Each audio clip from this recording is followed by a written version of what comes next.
Back to live show. Suresh Reddy గారు BJP నేత అందుబాటులో ఉన్నారు. సురేష్ రెడ్డి గారు, దాదాపుగా పరిస్థితి ఏంటంటే ఆంధ్రప్రదేశ్ లో ఉన్న అన్ని పార్టీలు బీజేపీ మినహా ఒక తాటి మీదకి వచ్చి దీని మీద యుద్ధమో లేకపోతే ఏదో పేరు పెట్టుకుని ప్రత్యేక హోదా సాధించుకునే ప్రయత్నం. కేవీపీ గారు లేఖ సారాంశం కూడా అదే.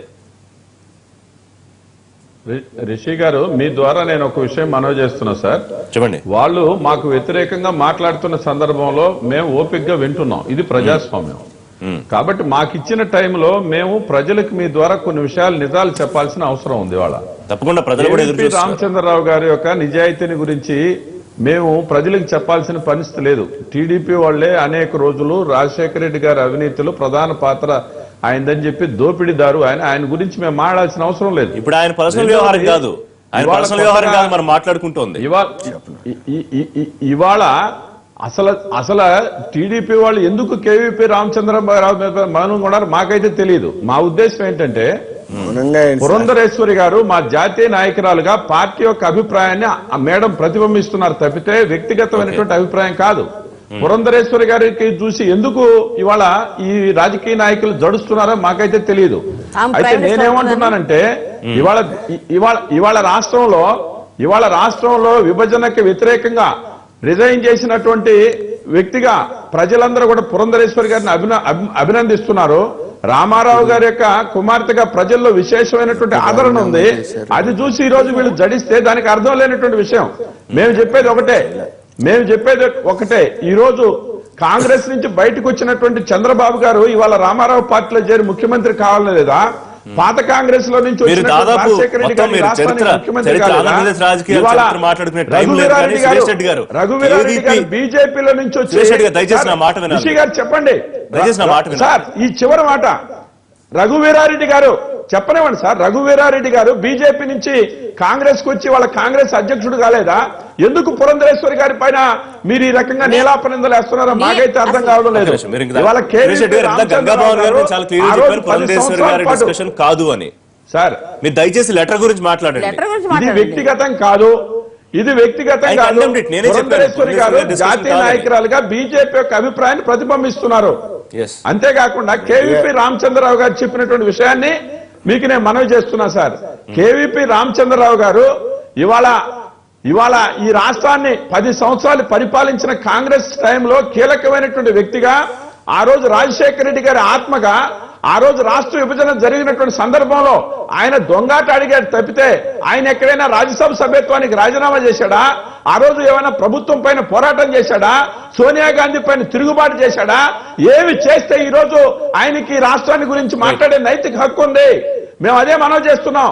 ఈ రోజు మా మిత్రపక్షం కూడా కేవీపీ పైన ఎందుకు మౌనంగా ఉంది?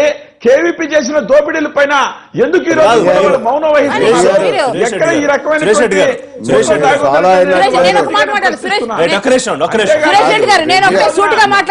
రామచంద్రరావు ఈ రోజు చెప్పడం అనేది సురేష్ రెడ్డి గారు కేవీపీ గారి పట్ల మీరు ఎట్లా ఎండార్స్ చేస్తున్నారో నాకు అర్థం కావట్లా. స్పష్టంగా కేవీపీ గారి వైఖరి ఒక్క కేసు కూడా పెట్టలేదు కదా జరిగింది. సురేష్ రెడ్డి గారు, ఇక్కడ మీరు డైవర్ట్ అవ్వద్దు దయచేసి. నా పాయింట్ కేవీపీ రామచంద్రరావు ఆయన రాసిన లెటరు వచ్చే సమావేశాల్లో చర్చకు సంబంధించి ఏకపక్షంగా మనం వెళ్తామా లేదా, అదే పాయింట్. ఋషి గారు 2-3 సార్లు చెప్పారు, మళ్ళీ అంటున్నారు ఏ కేసులు పెట్టలేదని. సార్, మీరు కేంద్రంలో అధికారంలో ఉన్నారు, సిబిఐ మీ చేతిలో ఉంది, సిబిఐ ఆల్రెడీ ఎంక్వైరీ చేస్తుంది. ఆ కేసులు ఏం పెట్టిస్తారో, కేవీపీ గారి మీద పెట్టిస్తారో, ఎవరి మీద పెట్టిస్తారో, ఆ కాంగ్రెస్ నాయకులు లేదు మీ దాంట్లో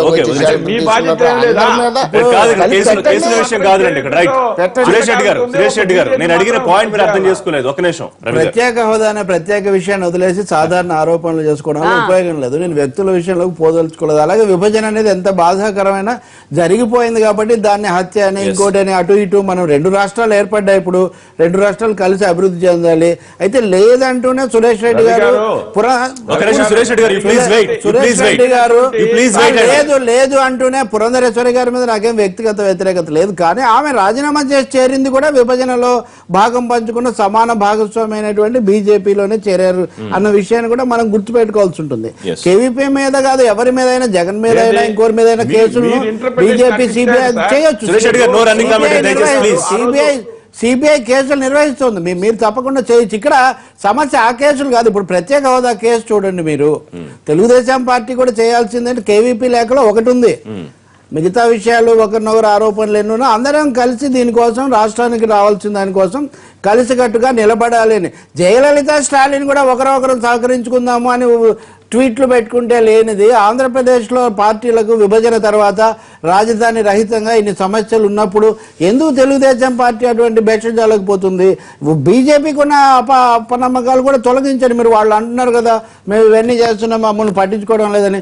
తెలుగుదేశం పార్టీ దాని మీద చేయాల్సి ఉంటుంది. అలా కేవీపీ లేక మీడియా కన్జంప్షన్కి అయితే మీరు రాసిన 32 లేఖలు మీడియా కన్జంప్షన్ కానీ వాళ్ళనే అవకాశం మీకు లేదా? ఒకటే చెప్తున్నారు, మీరు పెద్ద ముఖ్యమంత్రిగా ఉన్నారు, ప్రజలు మిమ్మల్ని నమ్మారు, మీరు అందరినీ తీసుకొని కేంద్రం మీద ఒత్తిడికి లేదా కేంద్రాన్ని అడగడానికి చేయండి. అడగడం కూడా పొరపాటేనా? మేము ఎప్పుడు అడిగాము అది ఇంకోటి, మేము తీర్మానం పెడతాము దీనికోసం మేము గట్టిగా సమీకరిస్తామనే మాట తెలుగుదేశం పార్టీ ఎందుకు చెప్పడం లేదు? ఇక్కడ బీజేపీ మాట్లాడండి. ఇక్కడే బీజేపీ మంచో చెడ్డో వాళ్ళు సూటిగా ఉన్నారు. ఏమని? మేము ఇచ్చే అవకాశం లేదు, మేము ఇవ్వడం లేదు అని. కానీ తెలుగుదేశం పార్టీ కూడా మేము అడిగే అవకాశం లేదు అని చెప్పేస్తే అక్కడ కథ అయిపోతుంది. కానీ లేఖలు రాయడం ఇదంతానేమో మేము చేస్తూ ఉంటాము, అదేమో మళ్ళీ మేము రాజ్యసభ ఎన్నికల్లో ఇంకోటి వచ్చినప్పుడు మేము సర్దుకుంటాం. ఇది కుదరడం లేదు. అంటే రాజకీయ వ్యూహానికి రాష్ట్రం యొక్క దీనికి పొంతన కుదరట్లేదు. కాబట్టి తెలుగుదేశం స్పష్టంగా రేపు ప్రత్యేక హోదా మీరు తీర్మానం చేస్తారా, అందరినీ కలుపుకొని పోతారా, బీజేపీతో అయినా కానీ మీరు సూటిగా మీరు మాట్లాడతారు. ఇదంతా ఇప్పుడు బాల్ అనేది ఇవ్వడం అనేది కేంద్రం కోర్టులో ఉంటే దానికోసం కార్యాచరణ అనేది రాష్ట్ర ప్రభుత్వం యొక్క కోర్టులో ఉంది. ఈ రెండు పార్టీలు ప్రభుత్వాలు ఏం చేస్తారు? రవి గారు రైస్ చేసిన పాయింట్ తో పాటు ప్రతిపక్షాలు సురేష్ రెడ్డి గారు ప్లీజ్ సురేష్ రెడ్డి గారు ఒక నిమిషం మీరే కన్క్లూడ్ చేద్దాం. ఒక నిమిషం అండి ఏమన్నారు వారు ఏమన్నారు వినండి ఒకసారి.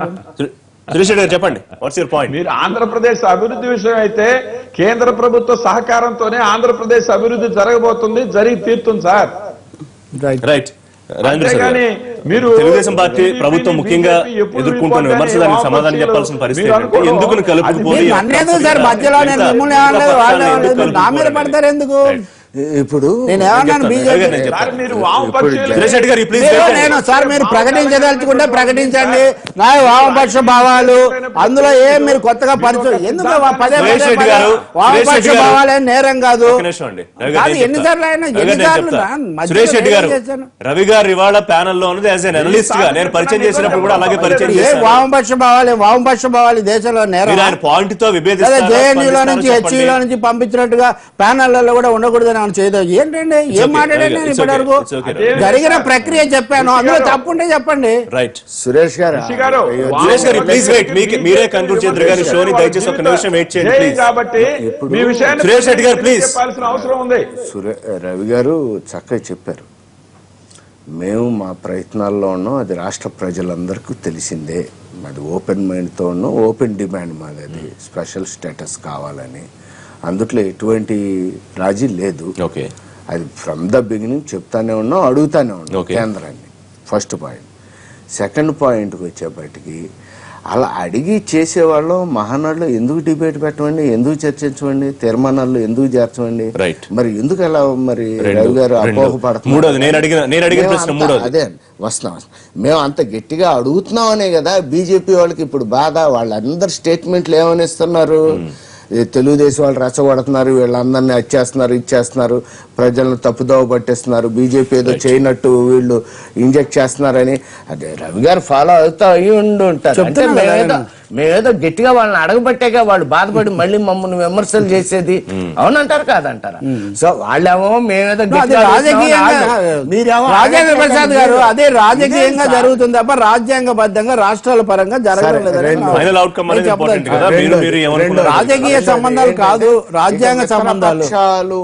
అందరిని కలుపుకుని అంటే అఖిల పక్షాన్ని అంటే బీజేపీ మా మిత్రపక్షం. మా మిత్రపక్షం మీదకి శత్రుపక్షాలని కూడగట్టుకుని తీసుకుని వెళ్ళటం అనేది